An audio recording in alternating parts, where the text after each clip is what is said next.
이제 양도로 넘어가도록 하겠습니다. 올해 양도소득세는 딱히 개정된 건 그렇게 많지는 않아요. 그리고 개정할 게 없어요. 왜 그런지 아시죠? 네, 거래가 안 돼요. 거래가 안 되고, 양도소득세에서 제일 비중이 컸던 게 뭐냐면 조정대상 지역이었거든요. 근데 조정대상 지역이 다 해제가 되다 보니까 의미가 없어졌어요. 뭘 개정을 해봤자 의미가 없어요. 양도소득세 자체가. 그래서 뭐 크게 개정된 건 없는데, 자, 일단 몇 가지 좀 정리를 좀 할게요. 1세대가 1주택을 양도했을 때 비과세가 되는 거 잘 알고 계시죠? 네, 고가주택을 제외한 나머지 주택은 비과세를 받을 수 있다. 그때 1세대 판단을 할 때 원칙은 양도 시점을 기준으로 해서 세대 분리가 되어 있어야 됩니다. 무조건. 그때 양도 시점은 어느 시점이에요? 잔금 시점이에요. 잔금 시점. 그러니까 잔금 시점을 기준으로 해서 세대 분리가 되어 있어야 되고. 아셨죠? 그리고 본인한테 누가 있어야 돼요? 배우자가 있어야 돼요. 그래야 독립세대로 인정을 받아요. 단 배우자가 없어도 독립세대로 인정이 되는 경우가 세 가지가 있죠. 연령이 30세 이상이거나, 그 다음에 기준 중위소득의 40% 이상의 소득이 있거나, 아니면 배우자분이 사망 또는 이혼으로 인해서 현재 안 계시거나. 그러니까 쉽게 말해서 한 번이라도 결혼한 적이 있으면 무조건 독립세대가 가능합니다. 결혼을 했다라는 이야기는 나한테 누가 있단 소리예요? 그래요. 배우자가 있단 소리예요. 같이 살든 안 살든 그건 본인 마음인 거고. 배우자가 있다는 이야기죠. 근데 있었는데 안 계시는 거예요. 그럴 수 있는 방법은 두 개밖에 없죠. 네, 이혼 또는 사망밖에 없습니다. 그래서 혼인신고가 한 번이라도 되신 분은 그게 미성년자든 아니든 상관없어요. 무조건 독립세대가 가능해요. 단 전제 조건은 주소 분리가 되어 있어야 돼요. 다른 분하고. 자, 근데 결혼한 적이 없다. 그러면 30살이 넘어서 팔아야 돼요. 그러니까 제가 늘 하는 이야기지만 만약에 내가 집이 있는 상태에서 또 하나의 집을 사고 싶다. 근데 자녀 명의로 집을 사고 싶다. 언제 사주라고요? 그래요. 아무 때나 사주라고요. 그 대신 팔 때 결혼을 시킨 다음에 팔거나, 뭐 시키고 나서 이혼을 시키든 말든 그건 알아서 하시고, 아니면 30살 생일 때 팔거나, 30살 생일 때 주소 분리가 되어 있는 상태에서 전날만 주소 분리가 되어 있으면 돼요. 그 날만. 이해되셨어요? 아니면 기준 중위소득의 40% 이상인데, 기준 중위소득이 뭔지는 아시죠? 모르세요? 그냥 검색하면 떠요. 검색하면. 그러니까 매년 국세청에서는 여러분들이 신고한 소득 자료를 받아서 소득 구간을 쭉 엑셀로 나열을 합니다. 나열을 해놓고 딱 가운데 위치하는 소득을 기준 중위소득이라 그래요. 그러니까 중간에 위치한다 그래서 무슨 소득이라 그래요? 중위소득이라 그래요. 네. 이게 매년 달라지는데 그 사람 소득 수준을 기준으로 했을 때 40% 수준 이상이기만 하면 돼요. 그러면 혼자 살 수 있는 능력으로 인정을 받습니다. 자, 근데 이제 이게 문제가 생기는 게, 그러면은 기준 중위소득이 얼마냐? 자, 현재 24년 기준으로 해서 기준 중위소득이 1인 가구는 월 228만 원입니다. 월 228만 원임, 222만 원 정도, 한 223만 원 정도입니다. 그러니까 1인 가구냐, 2인 가구냐, 3인 가구냐 쭉 이런 식으로 기준 중위소득이 잡혀 있어요. 그래서 이 사람이 100이고 이 사람보다 소득 구간이 낮으면 90, 80, 70, 60, 50, 40으로 가요. 그 40 수준 이상이면 돼요. 기준 중위소득의 40%. 그러면 1인 가족이다라고 가정을 했었을 때 230만 원, 약 200만 원 그냥 잡고 40%면은요. 80만 원이죠? 80만 원 이상의 소득만. 그러면 조금 더 잡으면 90만 원. 약 한 100만 원 정도 이상의 소득만 있으면 혼자 살 수 있는 능력으로 인정을 받아요. 아셨죠? 근데 그 금액을 어떻게 잡을 것이냐, 이 문제가 지금 생기는 거예요. 그 금액을. 그러면 작년부터 일한 사람은 어떻게 잡아줄 것이며, 이제 판 사람이 이 집을 가지고 있는 기간이 몇 년을 가지고 있었느냐, 2년 이상은 보유를 해야 되는데 소득이 언제부터 발생했느냐, 요게 문제가 생기거든요. 근데 뭐 소득이 뭐 최소한 6개월 이상 발생을 해야 된다, 뭐 소득이 뭐 1년 이상 발생을 해야 된다. 현재 규정으로는 약 6개월 이상 소득이 발생을 해야 돼요. 현재 기준으로는. 자, 그걸 좀 더 구체적으로 지금 정리를 했어요. 그래서 12개월간 경상적이고 반복적 소득이 중위소득을 12달로 환산해서 나온 금액의 40% 수준이다. 예. 그러니까 그냥 1년치로 계산을 해서 나온 중위소득금액의 40%로 잡겠습니다. 그러면 내가 한 달 일했습니다. 한 달 일했어도 그걸요. 몇 달로 계산하는 거예요? 12달로 계산하는 거예요. 그래서 기준 중위소득을 잡아서 그 금액의 40% 수준 이상인지를 판단을 하겠습니다라고 해서 좀 더 구체화시켜 놓은 거다. 근데 뭐 크게 여러분들한테 의미는 없어요. 이건 누구한테 지금 하는 소리냐면 세무서한테 하는 소리예요. 세무서 너희들이 어떻게 계산을 할 것이냐 이 문제거든요. 아셨죠? 그러니까 여러분들께서는 그냥 실무적으로는요. 그냥 한 달에 100만 원씩만 벌면 충분히 기준 중위소득의 40% 수준 이상이다. 그 정도쯤만 알고 계시면 될 것 같아요. 자, 그래서 배우자가 없어도 우리가 1세대로 봐주는 경우 간단하게 말씀을 드렸고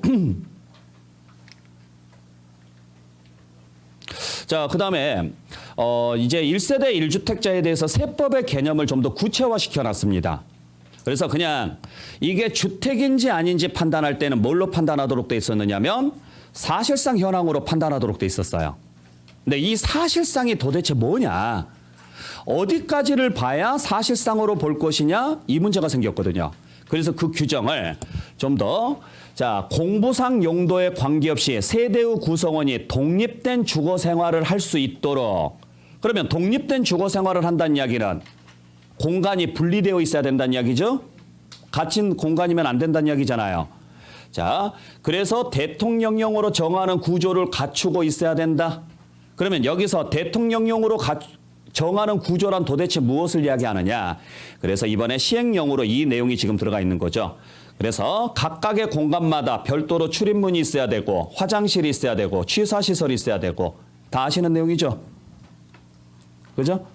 그러니까 다가구 주택은 각각의 공간이 뭐가 돼요? 하나의 주택이 되는 거예요. 다가구 주택 같은 경우는 각각 공간 자체가 출입문이 있잖아요. 그다음에 그 안에 주방이 있어요, 없어요? 있어. 취사시설 있죠? 그다음에 화장실 따로 붙어 있잖아요. 그러면 이걸 하나의 독립된 공간의 주택으로 인정을 해주겠습니다. 그래서 관행적으로는 이렇게 판단을 했었고 법률상으로도 이렇게 판단을 했는데 이게 법 조항으로 들어와 있는 거죠, 이제. 확실하게. 그래서 이 공간이 세 가지가 출입문, 화장실, 취사시설이 따로 독립적으로 공간 하나가 형성이 되어 있다면 하나의 주거 공간으로 인정을 해주고 그러면 이걸 사실상 용도로 판단을 해주겠습니다. 라는 이야기죠. 무슨 말인지 아셨어요? 네. 자, 잘 기억을 해주시고. 자, 그러면 이제 여기에서 뭐 이제 하나 더 설명을 좀 드린다 그러면 우리가 양도 시점에 1세대 1주택으로서 비과세를 받으려면 일단 전제 조건은 양도 시점에 주택이어야 돼요. 그죠?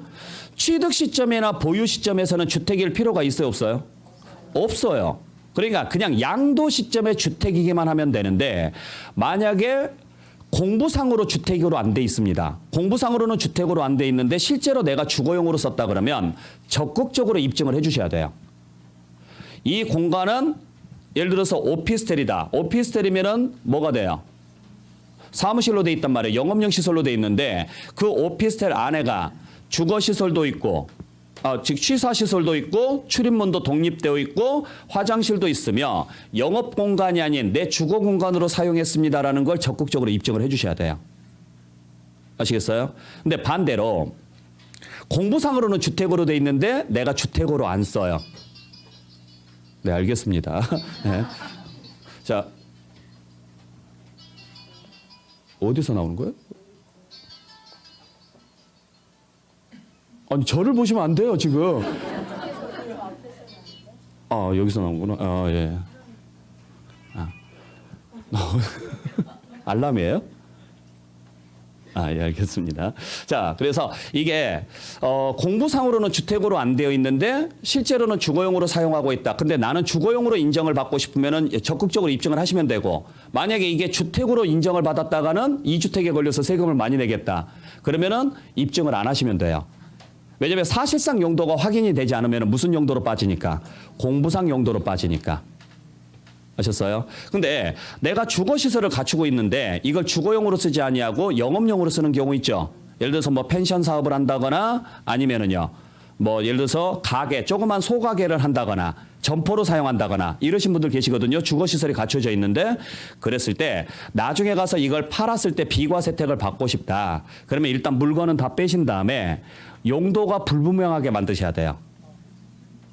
왜? 용도가 불분명하면 무슨 용도에 의해서 판단하니까 공부상. 그러니까 공부상으로 주택으로 만들어 놓은 다음에 용도를 불분명하게 만드셔야죠. 그것도 실무상으로 되게 많이 써먹는 방법 중에 하나예요. 예. 그러니까 분명히 이게 주택이 아니란 말이에요. 근데 등기를 주택으로 바꿔놔요.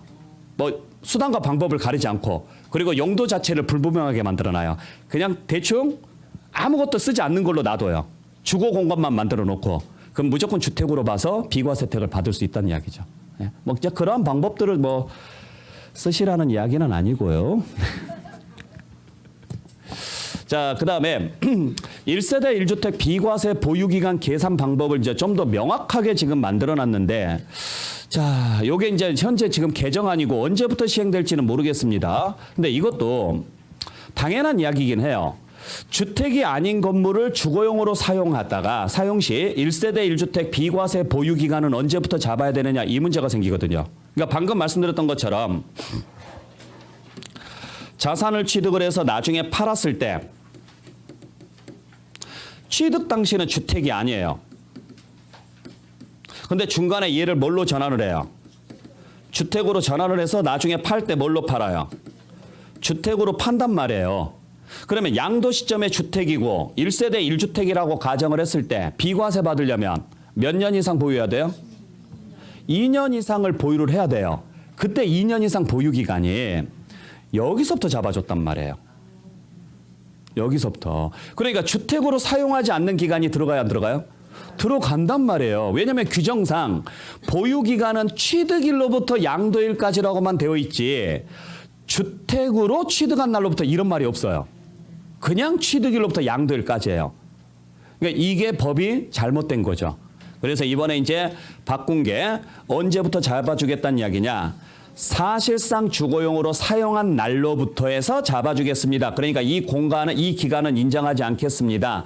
이것만 잡아주겠습니다. 라는 이야기죠. 이것만. 아시겠나요? 그러니까 실제로 주거용으로 최소한 몇 년 이상은 가지고 계셔야 돼요. 2년 이상은. 전체 10년 보유기간 중에 주거용으로 사용하는 기간이 2년이 안 된다. 그러면 비과세 못 받는다는 이야기예요. 아셨어요? 그러니까 이렇게 안 해놓으니까 사람들이 전부 다 어때요? 주택이 아닌 용도로 쓰다가 팔기 전에만 뭘로 바꿔요? 주택으로 바꿔놓고 팔아버린다고요. 그래놓고 비과세 신청하니까 다 비과세를 해줘야 되는 문제점이 생긴 거죠. 그러니까 좀 더 합리적으로 바꿨다라고 보시면 될 것 같아요. 이게 맞죠? 네, 그렇게 보시면 될 것 같고. 그 다음에 자, 요것도 이제 마찬가지인데. 이제 신설된 내용이고 이것도 내년부터 지금 시행되는 제도입니다. 내년부터 시행되는 제도인데 역시 주택이 아닌 건물을 그냥 들으세요. 뭐 어려운 내용은 아니에요. 주택이 아닌 건물을 사실상 주거용으로 사용하거나 공부상 용도를 주택으로 변경하는 경우로서 그 자산이 대통령령으로 정하는 1세대 1주택에 해당하는 자산인 경우 장기보유 특별공제는 가와 나의 합계액으로 하겠습니다. 자, 이런 식으로 지금 되어 있는데 여러분들 잘 아시다시피 장기보유 특별공제가 몇 프로인지는 아시죠? 장기보유 특별공제는 보유기간의 2%씩에서 최대 30%입니다. 현재. 단 1세대 1주택으로서 2년 이상 거주한 사실이 있으면요. 4%씩 계산해서 최대 80%까지 공제가 가능하다는 이야기죠. 자, 그걸 지금 좀 더 구체화시켜 놓은 거예요. 그러니까 처음에는 주택이었어요? 아니었어요? 처음에는 주택 아니었다고요. 처음에는 주택이 아니었는데 나중에 뭘로 지금 바꿨어요? 주택으로 바꾼 다음에 주택으로 팔았다. 그러면 이 공간은 지금 주택이 아니잖아요. 그 다음에 이 공간은 지금 주택인 거죠? 그때 장기보유 특별공제 적용할 때 만약에 이때 당시 1세대 1주택이었다면 그리고 비과세가 안 되는 고가주택이라면 그냥 이 전체 보유기간에다가 4%를 해줬다고요. 무슨 말인지 아셨어요? 그러니까 이 전체 보유기간이 15년이고 그리고 거주한 기간이 4년이다. 그리고 1세대 1주택이다라고 가정을 했을 때 장특공제율은 15년 곱하기 4%에서 60%인데 40%가 최대치니까 40%만 잡아주고 4년 곱하기 4%에서 16%인데 합쳐가지고요. 56%를 공제를 받았다 이야기예요. 이게 말이 안 되거든요. 왜? 주거용으로 사용하지도 않는 부분에 대해서 4% 혜택을 받는 건 아니다. 그래서 바꾼 거죠. 그래서 일단 보유기간별 공제율은 주택이 아닌 건물로 보유한 기간에 해당하는 보유기간별 공제율. 그러니까 이 부분은 2% 잡아주겠다 이 소리예요. 이 부분은. 그러니까 전체 15년 중에서 여기가 7년이고 여기가 예를 들어서 8년이고 여기가 7년이다. 4년이 안 되는데? 죄송합니다. 자, 여기가 11년이고 여기가 4년이다라고 가정을 했었을 때 15년 중에서 그러면 11년에 해당하는 부분은 22%로 잡아주겠습니다. 이런 구조로 가는 거죠. 그 다음에 여기는 4년이니까 4%에서 16%로 가고 그 다음에 거주기간은 주택인 기간만 들어가야 되잖아요. 여기는 지금 거주기간이 들어갈 수가 없잖아요. 무슨 말인지 아셨죠? 그래서 거주기간은 여기에 해당하는 거 주택으로 거주한 기간. 그 기간에 대해서 4% 해주는 거죠. 그러면 22% 했다가 16% 했다가 16% 뭐 이런 식으로 지금 계산을 해주겠습니다. 라고 정확하게 지금 규정을 바꾼 거예요. 네. 그래서 뭐 내년부터는 이제 주거용으로 사용되는 부분은 주택에 대한 장특공제율을 적용을 해주는 거고 주거용이 아닌 용도로 사용하는 부분은 일반 부동산에 대한 장특공제율을 적용을 해주는 거고 그런 식으로 해서 공제율을 달리 잡아주고 만약에 이 두 개를 합한 게 얼마를 넘어간다면 40%가 넘어가면은 그냥 40%까지만 해줍니다. 그러면은 지금 22% 했다가 지금 여기에 22% 했다가 요 더하면 16%잖아요. 그러면 합이 38%죠? 40%는 안 넘었죠? 그러면 그냥 38% 그대로 가겠습니다. 이야기죠. 만약에 여기가 13년이라고 가정을 해보죠. 그러면 2% 계산하면 26%가 될 것이고 여기 4년에서 16% 계산하게 되면 42% 나오잖아요. 그럼 여기는 40%만 받겠습니다. 지금 이런 식으로 지금 바뀌겠다는 이야기예요. 네. 최대치가 40%니까. 네. 근데 이렇게 가는 게 맞죠. 그죠? 네. 여러분들도 아마 인터넷으로 검색을 많이 해보잖아요. 그건 다시 한번 꼭 법률로 확인을 한 다음에 이야기를 해주셔야 돼요. 누가 이렇다더라 이런 이야기 하지 마시고. 네. 자, 그 다음에 우리 양도소득세에 대해서 몇 가지 더. 공동상속주택 1세대 1주택 비과세 장기보유 특별공제 거주기간을 판정을 하는데 자, 우리가 상속주택 같은 경우 1세대 1주택 같은 경우 당연히 2년 이상 보유를 해야 되고 조정대상 지역 같은 경우에는 2년 이상 거주까지 해야 됩니다. 뭐 참고로 잘 알고 계시겠지만 그 조정대상 지역 2년 이상 거주는 무슨 시점으로 판단하는지 아시죠? 취득 시점. 예? 제가 국회의원이 아니라서 제가 그렇게까지는 못 해드리겠고 예, 그래서 취득 당시 조정 대상 지역이었는지 아니었는지 그걸 확인해야지 지금 조정 대상 지역이냐 아니냐 이건 중요한 게 아니고 그래서 취득 당시 조정 대상 지역이면 2년 이상 거주까지 해야 되는데 만약에 상속주택이 있잖아요. 공동상속주택. 그때 거주기간은 누구의 거주기간으로 가느냐면 상속지분이 가장 큰 상속인의 거주기간을 갔어요. 근데 만약에 이분이 안 계시면은 해당 주택에 거주하신 분. 근데 그분도 안 계신다 그러면은 최연장자의 거주기간으로 들어갑니다. 근데 이러다 보니까 상속지분이 가장 큰 상속인. 예를 들어서 배우자분이시잖아요. 사망하신 분의 배우자분이 상속지분이 제일 크겠죠? 근데 이분이 어떤 일이 있어서 이 집에 살 수가 없을 수도 있잖아요. 그죠? 그러면 자녀들만 놔두고 본인은 다른 데 가서 일을 해서 돈을 벌어가지고 양육을 한다거나 이럴 수도 있단 말이에요. 그런데 이분이 안 산다 그래서 2년 거주를 인정하지 않겠다라고 해버리면 문제가 많아요. 그래서 이걸 이번에 개정을 하기를 그러지 말고 그냥 공동상속인 중에서 거주기간이 가장 긴 기간으로 판단을 해주겠습니다 해서 좀 더 명확하게 합리적으로 규정을 바꿨습니다. 그러니까 누가 살든지 간에 상관은 없어요. 그 살던 분, 그 집에서 사시는 분 중에서 상속인 중에서 그 집에서 사시는 분 중에서 거주기간이 제일 긴 분 있죠? 그분 걸 적용을 해주겠습니다. 그러니까 배우자분이 안 살았어도 자녀가 이 집에서 2년 이상 거주했다. 그러면 자녀 걸 갖다가 쓰겠습니다. 이렇게 해서 비과세 혜택을 확대시켜줬다라고 보시면 돼요. 자, 그다음에 뭐 아까 질문도 들어왔었는데 우리 그 중과 대상 있었죠? 조정 대상 지역에 있는 주택을 양도를 하게 되면은 뭐 장기보유 특별공제도 안 되고 그다음에 세금 계산할 때 20%나 30% 추가해서 세금을 내야 되는데 그게 올해 5월 9일까지였어요. 그 배제가. 그러니까 중과세를 적용하지 않고 20% 30% 적용하지 않고 장특공제도 가능하고 예, 그게 내년까지로 연장이 됐으니까 1년 더 연장됐습니다. 예, 아시겠죠? 그러니까 강남 3구 지역을 이야기하는 거예요, 지금. 제가 말씀드리는 것은. 여기서 조정 대상 지역은 양도 시점의 조정 대상 지역인 거예요, 여기는. 그러니까 이게 조정 대상 지역이냐 아니냐 판단할 때는 양도 시점으로 판단할 거냐, 취득 시점으로 판단할 거냐. 전부 다 무슨 시점으로 판단해요? 양도 시점이에요. 양도 시점의 조정 대상 지역이냐 아니냐예요. 그러니까 노원은 지금 조정 대상 지역이 아니에요? 아니니까 상관없어요, 지금은. 단 취득 시점으로 판단하는 경우는 비과세 거주기간 판단할 때만.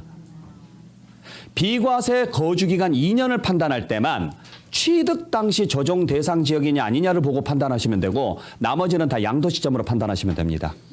그다음에 중과세에서 제외되는 주택이 이번에 2개가 추가됐습니다. 뭐 여러 가지들이 있는데 그중에 지금 2개가 추가됐는데 소형 신축 주택 같은 경우는 이번에 중과 대상에서 제외시켰습니다. 그래서 60제곱미터 이하이면서 6억 원 이하짜리 준공 시점은 내년 말까지입니다. 그래서 이렇게 취득한 것들은 요 주택 같은 경우는 가지고 있다고 하더라도 중과 대상에 들어간다 안 들어간다? 안 들어갑니다. 그냥 규정은 여러분들께서 보시고 그다음에 준공 후 미분양 주택이 있습니다. 85제곱미터 이하이면서 6억 원 이하짜리고 수도권 지역은 안 됩니다. 네. 요것도 양도소득세 중과 대상에서 제외시켰습니다. 그러니까 이런 규정이 하나 신설됐다라고 그냥 간단하게 보시면 되고 참고로 이 주택은 양도소득세 중과 대상에서만 제외되는 게 아니고 종합부동산세 주택수에서도 제외돼요. 그러니까 이러한 주택을 가지고 있다. 그러면 종부세 계산할 때 주택수에서 제외시킵니다. 그리고 과세 표준에도 포함하지 않습니다. 여러분들 종합부동산세 주택에 대한 과세 표준이 어떻게 계산되는지는 아시죠? 주택 가격을 다 합쳐가지고 얼마를 빼요? 9억입니다. 9억. 다주택자는. 12억을 빼주는 경우는 딱 하나입니다. 1세대 1주택자입니다. 여기서 1세대 1주택자라는 것은 세대 통틀어서 집이 한 채만 있어야 되고 그 하나가 한 사람 명의로 되어 있을 때만 공동 명의로 되어 있거나 세대 통틀어서 집이 2채 이상이거나 그러면 그때는 무조건 9억만 빼줍니다. 알고 계시죠? 네. 잘 알고 계셔야 돼요. 그건. 그래서 작년에 개정됐던 내용이잖아요. 네. 9억, 12억. 그러니까 그냥 어지간하면 9억을 뺀다라고 보시면 돼요. 근데 1세대 통틀어서 집이 한 채만 있어야 되고 한 사람 명의 단독 명의일 때만 12억을 빼주는 거예요. 이해되셨어요? 네. 대신 요 1주택 여부를 판단할 때 제외되는 주택들이 몇 개 있어요. 주택수 판단할 때 제외되는 주택들이 몇 가지가 있는데 가장 대표적인 게 상속주택. 상속주택 같은 경우는 주택수에서 제외돼요. 5년이 아직 안 된 것들. 5년이 지난 거라고 하더라도 6억 원이나 3억 원 이하짜리는 제외시켜버립니다. 예. 그다음에 지방 저가주택 3억 원 이하짜리. 이러한 주택들은 다 주택수에서 제외시키고 일시적으로 2주택이 됐을 때 3년이 아직 경과하지 않았으면 주택수에서 제외시킵니다. 거기에 이 2개가 더 지금 추가된 거예요. 그래서 이러한 주택들은 주택수에서 제외시키니까 그 정도 여러분께서 확인해 주시고.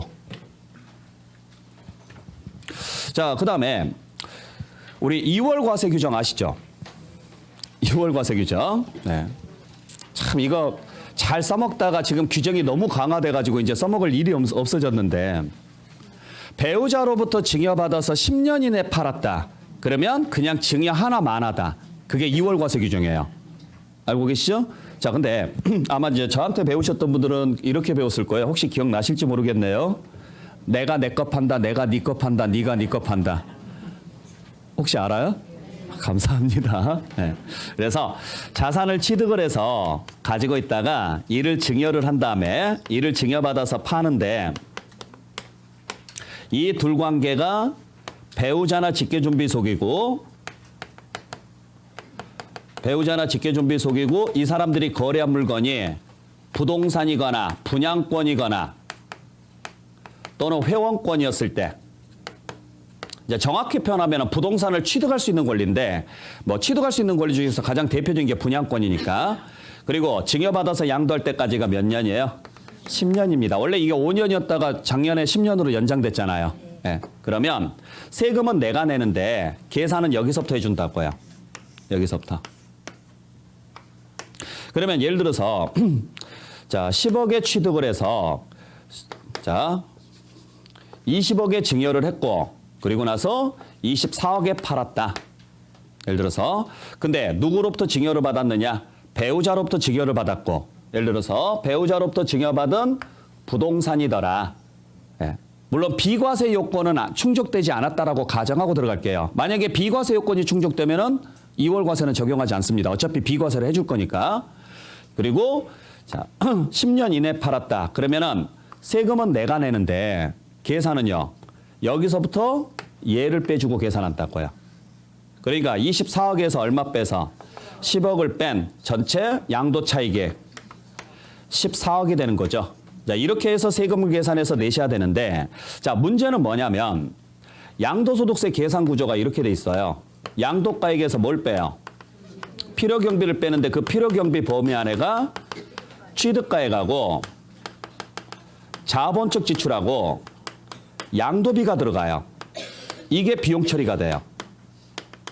알죠? 그러면 여기서 취득가액은 지금 여기껏 집어넣으면 돼요. 여기서 취득가액은. 그러니까 10억으로 집어넣으면 되겠죠?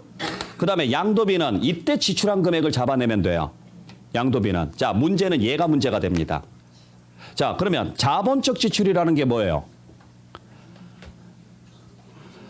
자산 가치를 증가시키기 위해서 지출한 수선비입니다. 가장 대표적인 게 확장비라든지 인테리어 비용이라든지 이런 것들을 말하는 거죠.